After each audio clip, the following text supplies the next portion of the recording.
All right, today I'm going to share with you 4 myths about retirement. The number one myth is that you have to abide by the 4% rule. So the 4% rule says that you can take your portfolio value, draw 4% per year with adjusting for inflation every year for a 30-year retirement. And it's a great rule, but it doesn't take a lot of things into consideration. The number one problem I see with the 4% rule is it could make you work a lot longer than you need to. Like me, I'm 61. I'm planning on taking my Social Security and getting Medicare at age 65. So at 65, I'm going to be drawing probably or hopefully less than 4% out of my portfolio. But up to that point, that 4-year gap, I'm going to be drawing considerably more. So there is risk of sequential returns that could, very well kind of disrupt my plan and make me change my lifestyle. But you know what? That's a risk I'm willing to take. Another YouTuber I really admire, Azul, as he would say, you likely have 1,000 weeks of healthy life past the age of 60. And he says it a little differently, but basically, you're risking time versus risking money. And it all depends on how much risk you want to take. Again, this is not financial advice. I'm not a financial advisor, and I don't know your particular situation. But for me, retiring early and taking more than 4% out of my portfolio, and then looking at it a little later, I should be able to take less or, right at 4% is a pretty good plan. And my financial advisor agrees. I also ran it through the new retirement software. And yes, I went ahead and purchased it. You can get the free version. It's called New Retirement. And it's a great tool. And it'll give you a pretty good idea of whether you're in the ballpark or not. I would still suggest getting a fiduciary financial advisor and going ahead and paying him to work up a plan for you, or maybe 2 or 3. So the number 2 myth is when you get to 65 that Medicare is going to take care of all of your medical costs. That's not true. Medicare in itself is a whole different video, and there's a lot of complications to it. Luckily, during my retirement so far, I'm not having to deal with any of that, but it's not free. And when you start getting the add-ons to the Medicare, it's actually a substantial amount of money. So your healthcare costs don't go to zero. You still have deductibles. You still may have co-pays depending on whether you're an Advantage plan. And, it just doesn't cover everything. And as you get older, as I found out, me and my wife, our healthcare costs are going way up.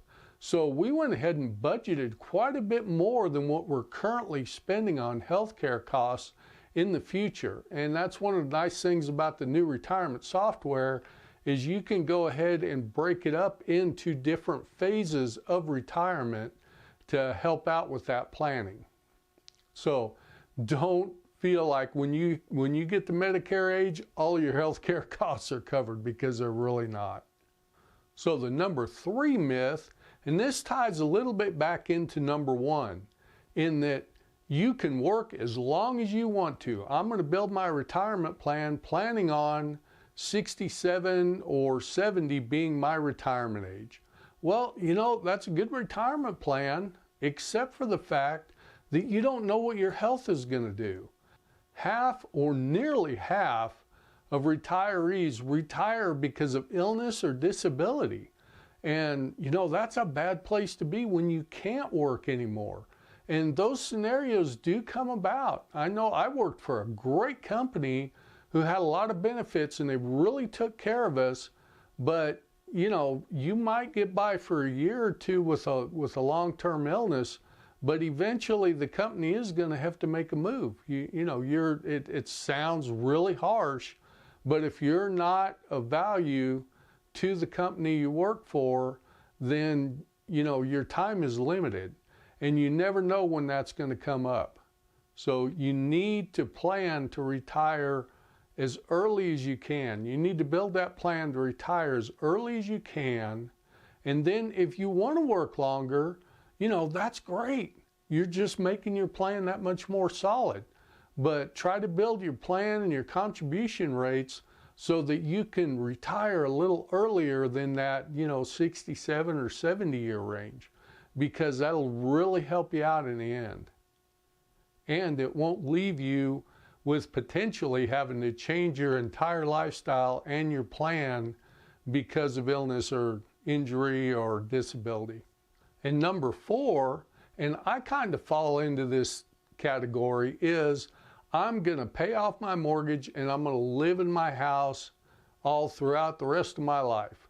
Well, that's a good plan, and that's, what I would like to do. My wife and I would really like to just stay in our paid off house, because most of our kids and most of our grandkids all live around here.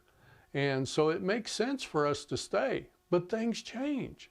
They may move off like the other ones did and go to the bigger cities and whatnot. And, if we're here by ourselves and all our grandkids are in, Houston and Dallas, we're probably going to want to move somewhere in between where we can visit more, because as you get older, traveling gets a little harder. So for me, the number 1 rule is keep your property value high. In other words, stay up with the maintenance. Don't let the property run down.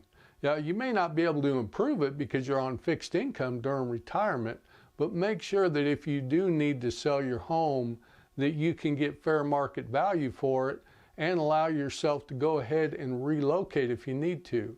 Another reason for relocation is healthcare. That we're exposed to that. We're about 50 miles from the closest hospital, and almost all of our doctors are 50 miles away. So at some point when we get, I hate to say it, but when we get to the age where we're not comfortable driving anymore, we may need to relocate, that 50 miles or closer, where we can take shuttles to get our different healthcare needs taken care of. Now, there are some shuttles from here, and we may be able to work it out. I need to look into that a little closer. But anyway, you got to remember that you need to be close to your doctors. You need to be close to the hospitals, physical therapists. And if you got good friends or, your kids that are willing to transport you back and forth, then you're in pretty good shape. And I think that's where we'll be. But again, what if all the kids move off? It's tough. And hopefully this doesn't happen, but you could need to move into assisted care living, which means you would probably need to go ahead and sell your current home to afford to move into that new location. That myth that you're going to live right in your own house the rest of your life, that could or could not be reality. But there's a lot of ways to work around that particular one. But make sure in your retirement plan later on that you can make that move if you need to. So I hope you found this video useful, and have a great day and watch this video next.